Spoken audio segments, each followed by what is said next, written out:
कभी ऐसा हुआ है कि सोशल मीडिया पर स्क्रॉल करते हुए किसी की तस्वीर देखी और दिल में एक ख्याल आया, वाह, काश मेरी जिंदगी भी ऐसी होती।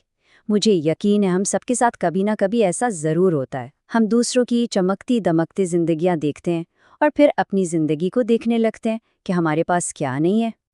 और फिर ये सवाल जहन में आता है ना कि मैं उन जैसा क्यों नहीं हो सकता, खास तौर पर आजकल जब टिकटॉक और इंस्टाग्राम पर हर कोई अपनी जिंदगी का बेहतरीन पहलू दिखा रहा होता है, तो ये एहसास और भी गहरा हो जाता है। तो ये जो एहसास है ना, ये दरअसल एक जाल है, मुवाज़ने का जाल। और इस जाल को बेहतर तौर पर समझने के लिए चलें एक छोटी सी सादा सी कहानी सुनते हैं।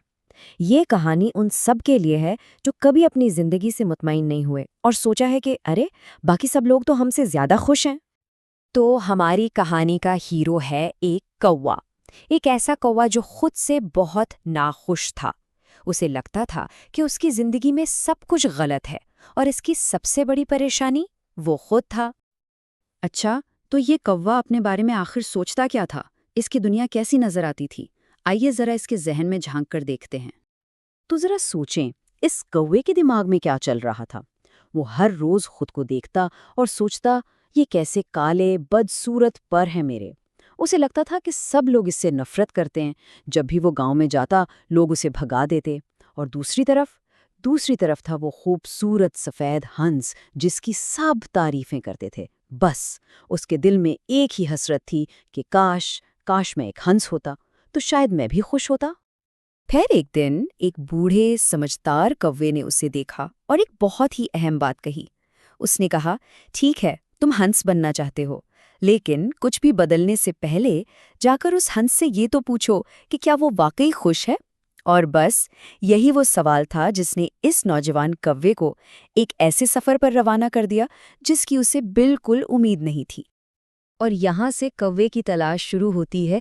वो इन परिंदों को ढूंढने निकलता है जिनके बारे में उसे पक्का यकीन था कि वो इससे कहीं ज्यादा खुश हैं। तो कौवा पहुंचा हंस के पास।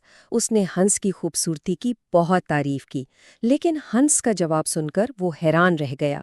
हंस ने कहा, हाँ, मेरे पर सफ़ेद और खूबसूरत हैं, लेकिन इसी खूबसूरती की वजह से मैं आज़ाद नहीं हूँ। लोग मुझे पालते हैं, मैं अपनी मर्जी से उड़ नहीं सकता और हर वक्त ये डर लगा रहता है कि कब वो मुझे खा जाएंगे। हंस ने फिर कौवे को बताया, मेरी नज़र में तो सबसे खुश परिंदा तोता है। उसके पर तो रंगीन है और लोग उसे खाते भी नहीं हैं। बस कौवे को अपनी अगली मंजिल का इशारा मिल गया। कौवा उड़ता हुआ एक तोते के पास पहुंचा और उससे भी वही सवाल पूछा। तोते ने एक ठंडी आह भरी और कहा, भाई, ये रंगीन पर ही तो मेरी मुसीबत है। इनकी वजह से इंसान मुझे पकड़कर इस पिंजरे में बंद कर देते हैं। मेरी तो सारी जिंदगी इसी कैद में गुजर जाती है। यानी यहाँ भी खूबसूरती की कीमत आज़ादी थी। तोते ने भी बिल्कुल हंस की तरह खुशी का सहरा किसी और के सर बांध दिया। उसने कहा, सबसे खुश तो मोर होगा। क्या शान है उसकी। लोग उसके परों की तारीफ करते हैं और उसे रहने के लिए बड़ा सा पिंजरा भी देते हैं। और अब कहानी अपने सबसे अहम मोड़ पर आ पहुंची है। कौवा मोर को ढूंढने के लिए एक चिड़ियाघर की तरफ रवाना हुआ।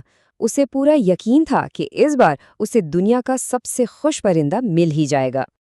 और चिड़ियाघर में उसने जो मंजर देखा वो वाकई शानदार था। मोर अपने रंगीन पर फैलाए खड़ा था और सैकड़ों लोग उसे देखकर वाह वाह कर रहे थे। कौवे ने सोचा, बस यही है वो, यही है दुनिया का सबसे खुश परिंदा। लेकिन जब कौवे ने मोर से बात की तो मोर ने हसरत भरी नजरों से कौवे को देखा और एक ऐसी बात कही जिसने सब कुछ बदल कर रख दिया। उसने कहा, काश काश मैं तुम्हारी तरह आज़ाद होता। तुम्हें कोई नहीं पकड़ता, तुम जहां चाहो जा सकते हो। और फिर मोर ने वो सच बताया जो किसी को नजर नहीं आता था। उसने कहा कि ये खूबसूरती ही इसकी सबसे बड़ी सजा है। लोग इसके खूबसूरत पर नोच लेते हैं ताकि उन्हें बेच सकें। और ये अमल, ये बहुत तकलीफदेह होता है और बार बार होता है। जिस चीज़ की दुनिया दीवानी थी, वही उसके दुख की सबसे बड़ी वजह थी। तो ये सच जानने के बाद कौवे का क्या हुआ?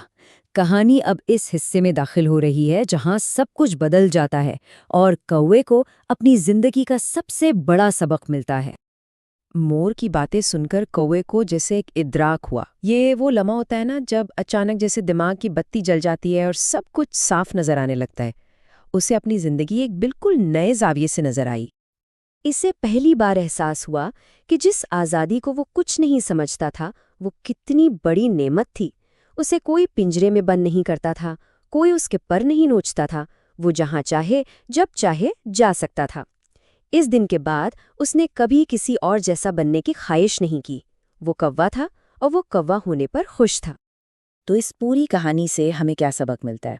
पहली बात, हर चमकती चीज़ सोना नहीं होती, हर किसी की अपनी कुछ ना दिखने वाली मुश्किलात होती हैं। दूसरी, नाखुशी की सबसे बड़ी वजह मुवाजना है। तीसरी, जो नेमतें हमारे पास हैं उनके लिए शुक्रगुजार होना चाहिए। और सबसे अहम चौथी बात, ये कबूल करना कि हम सब मुनफरिद हैं और हमारी ज़िंदगी सिर्फ हमारी है। तो आखिर में ये कहानी हमें एक बहुत अहम सवाल पर छोड़ जाती है। वो कौन सी नेमत है, वो कौन सी आज़ादी है जिसे हम अपनी ज़िंदगी में मामूली समझ रहे हैं? शायद वो चीज़ जो हमारे पास है किसी और का ख्वाब हो। इस पर सोचना तो बनता है।